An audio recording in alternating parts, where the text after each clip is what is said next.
Assalamualaikum warahmatullahi wabarakatuh. Nama saya Baru Bikin. Saya pemilik bengkel Karya Timur Servis di daerah Gresik.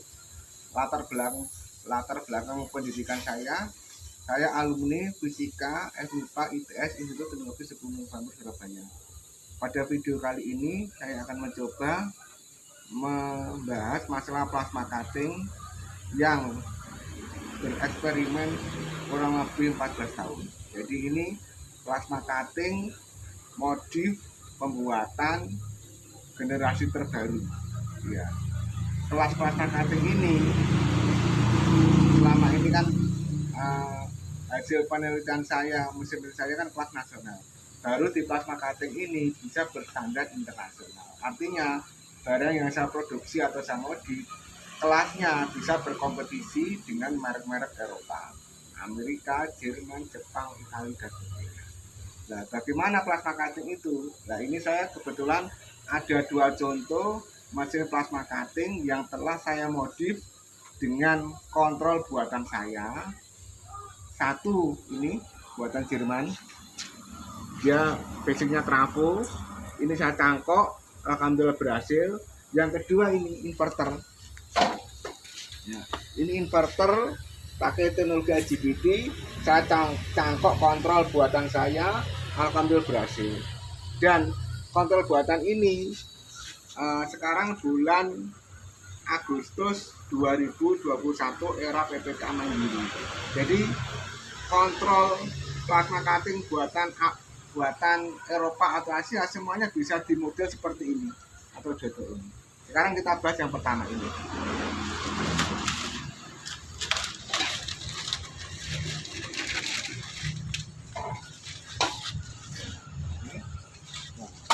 Sebelum kita bahas masalah plasma cutting modif, saya akan memberi sekedar cara kerja plasma cutting. Ini plasma cutting sebelah ya. Ini coba dilihat ini.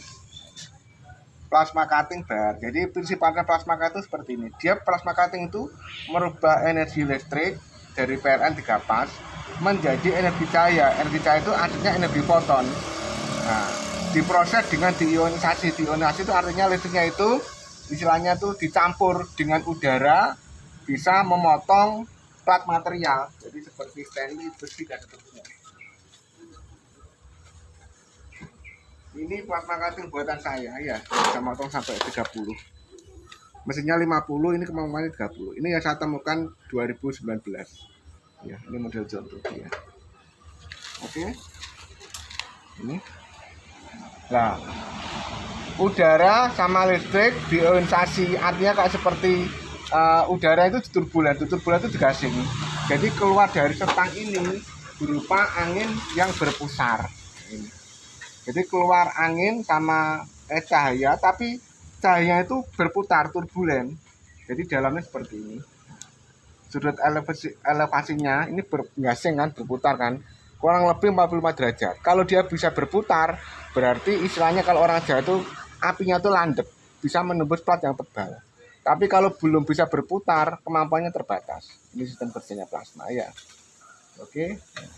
Sekarang gini, hampir semua plasma cutting yang beredar di pasaran, jadi mulai Eropa, Asia, dan itu kendalanya kan gini. Hampir semua plasma cutting itu kendalanya dikontrolnya tuh rewelan. Nah, rewelannya kenapa? Karena sistem elektronik yang dibuat di plasma cutting itu memakai sistem program. Makanya itu saya buat sistem analog seperti ini.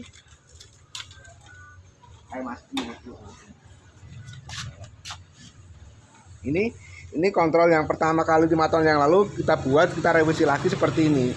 Jadi analognya seperti ini ya. Nah, ini peristiwa seperti ini.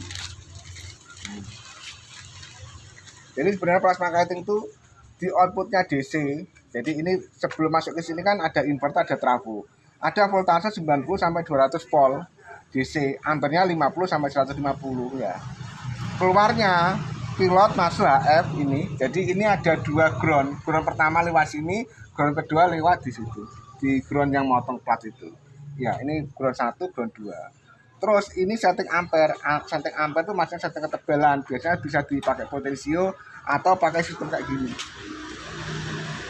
Ya, ini kayak gini. Jadi ini katakanlah 10 mili ditambah lagi 15 mili tambah lagi 20 mili maksimalnya ya. Seperti ini. Ini setting ampere. Nah, keluarnya sebenarnya kan udah ini 200 volt. Tetapi supaya bisa menghasilkan energi cahaya, dia prosesnya itu diionisasi. Ionisasi ini melewati media namanya CT induksi. Saya pakai ferrit ini. Nah ini saya masih mas.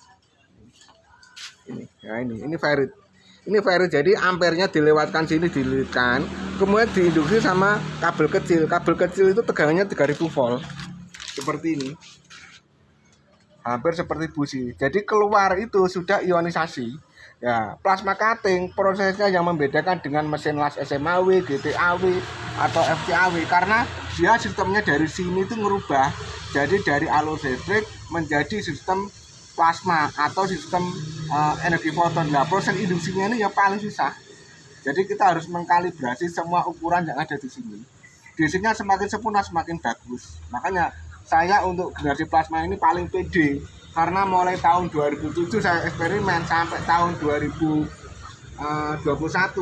belum ada orang Indonesia yang bisa mencangkok apalagi membuat. Jadi saya mulai 2010 itu pertama kali di Indonesia yang bisa membuat plasma. Ya, jadi ilmu ini saya bagi untuk pembelajaran bangsa Indonesia ke depannya supaya tidak semua orang Indonesia itu gaptek teknologi. Ada beberapa, mungkin salah satunya yang ditakdir bisa itu saya. Saya bagikan ilmunya supaya bisa belajar sendiri. Nanti beberapa seri yang akan saya buat pembahasan satu persatu. Nah sekarang kan gini, untuk kontrolnya di sini coba gini ya. Kontrol di sini, ini kan banyak tipe. Tapi kalau garis besar kan gini. Di plasma itu ada variabel.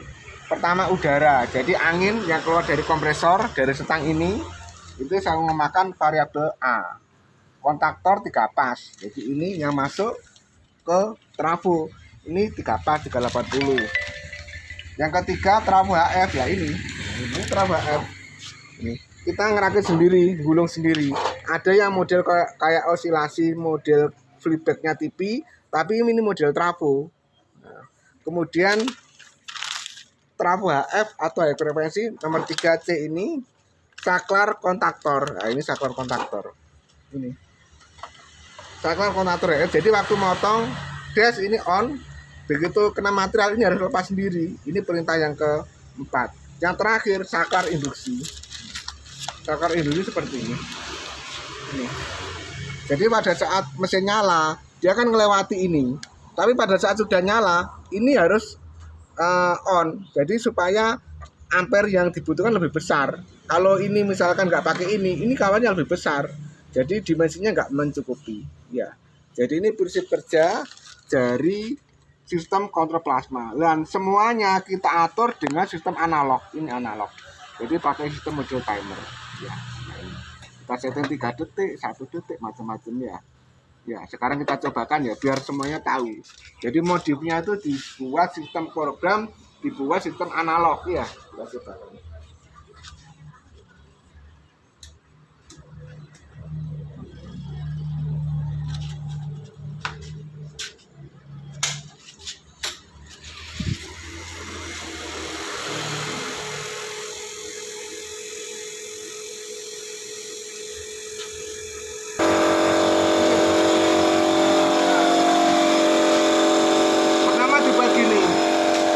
Pada saat awal dinyalakan ada angin yang keluar dari sini. Ini angin pendinginan. Kita setting kurang lebih 2,5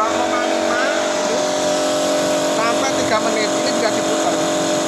Ya, ini fungsinya pada saat selesai motong anginnya itu mendinginkan secara otomatis. Settingnya bisa dilepas. Ini yang pertama.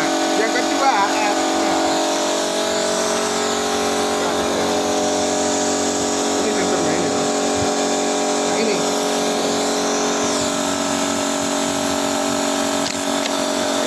Jadi ada semacam kayak busi.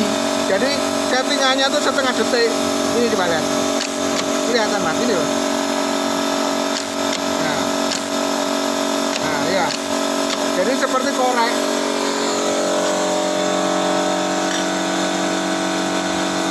Nah itu fungsinya seperti korek kayak gini. Jadi nyala jret, begitu udah nyala ya udah selesai. Jret atau nyala. Ini sama. sini. Kita setting 1 detik sampai setengah detik. Ya. Terus ketiga, ini kontaktor yang di ground sini. Pada saat setelah motong, kita setting 2 detik, dia sendiri. Coba lihat ini.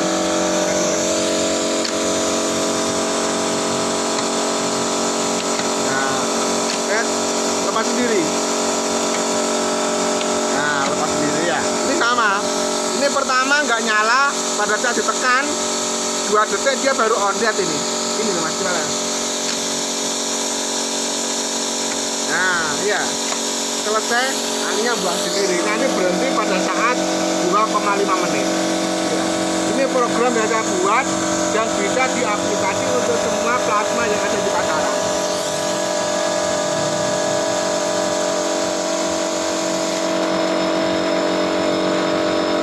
Kalau yang dibuat di Eropa, di Asia pakai program, sekarang kita bisa dibuatkan dengan sistem analog seperti tadi perintahnya ya. Jadi semuanya pakai sistem timer.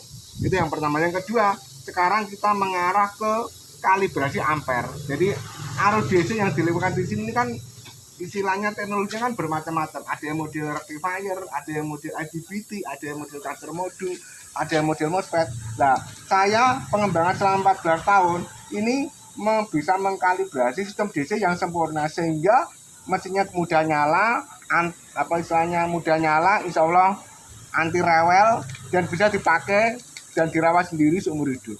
Jadi sistem kalibrasinya seperti ini. Ya, saya pakai dioda murni, coba lihat di sini.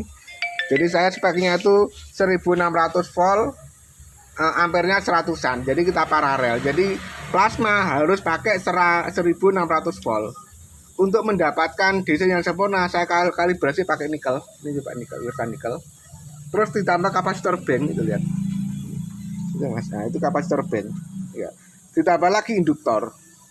Kombinasi antara beberapa tipe ini menghasilkan arus DC yang lebih semut, lebih sempurna, mudah diionisasi. Makanya plasma yang saya ciptakan ini insya Allah bermanfaat bagi bangsa Indonesia. Oke? Ya, nanti kalau ada pertanyaan dari beberapa pelosok Indonesia silakan menghubungi saya. Sekian, saya akhiri wabillahi taufiq. Wassalamualaikum warahmatullahi wabarakatuh.